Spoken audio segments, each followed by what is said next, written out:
Magandang araw sa inyong lahat. Narito na ang pinakabagong weather update natin ngayong araw ng Sabado, June 7, 2025. Pag-usapan natin ang epekto ng southwest monsoon at ang binabantayan nating low pressure area na unti-unting tumataas ang tsansa na maging ganap na bagyo sa mga susunod na araw. May pagbabago kaya sa galaw nito? Yan ang ating aalamin. Kaya para lagi kang updated sa mga ganitong ulat, huwag kalimutang mag-subscribe dito sa channel. Sa kasalukuyan, ang low pressure area o LPA ay patuloy na minomonitor sa loob ng Philippine Area of Responsibility at may medium chance na itong maging tropical depression sa loob ng susunod na 24 hours. Ayon sa ulat ng Pag-asa, kaninang madaling araw ito ay nakita sa layong 240 kilometers sa silangan ng Virac, Catanduanes. Kasabay nito, patuloy na nakaapekto ang southwest monsoon sa kanlurang bahagi ng bansa na siyang nagpapalakas ng mga pag-ulan sa maraming lugar sa Luzon at Visayas, sa Bicol Region, Central Visayas, Eastern Visayas, Northern Mindanao, Caraga, Davao Region, Aurora at Quezon. Asahan ang maulap na kalangitan na may mga pag-ulan dulot ng LPA. Ang mga lugar na ito ay may posibilidad ng flash floods at landslides dahil sa katamtaman hanggang sa malalakas na buhos ng ulan.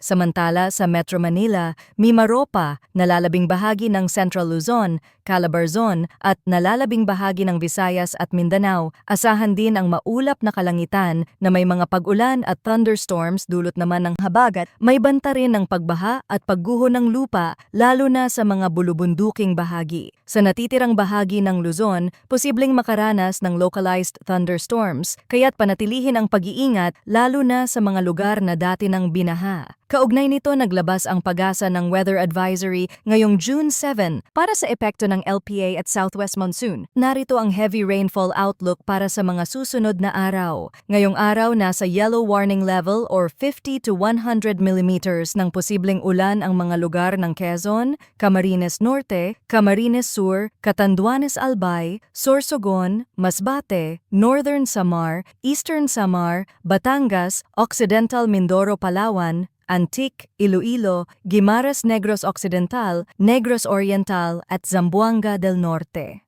Bukas Linggo, June 8, nananatili pa rin ang yellow warning sa mga nabanggit na lugar at madadagdagan ito ng Zambales, Bataan, Cavite, habang ang Palawan at Occidental Mindoro ay papasok na sa orange warning na may posibleng 100 to 200 millimeters ng ulan. Sa Lunes, June 9, patuloy pa rin ang ulan sa mga rehiyon ng Camarines Norte, Camarines Sur, Catanduanes, Albay, Sorsogon, Masbate, Northern Samar, Zambales, Bataan, Cavite, Batangas, Romblon, Antique, Aklan, Iloilo, Capiz, Guimaras, Negros Occidental, Negros Oriental at Zamboanga del Norte. At nananatiling nasa orange warning level ang Palawan at Occidental Mindoro. Paalala lang po na ang mga nasa mataas na lugar o gilid ng bundok ay mas mataas ang posibilidad ng pagbaha at landslide, lalo na kung matagal nang nababasa ang lupa. Ngayon, tingnan naman natin ang forecast movement ng LPA. Ayon sa European model, posibleng maging bagyo ito pagdating ng Martes o Miyerkules at ang direksyon ay paakyat pa Taiwan. Gayunpaman, may isa pang low pressure area na nakikita sa may West Philippine Sea na posibleng sumabay at mag-develop din.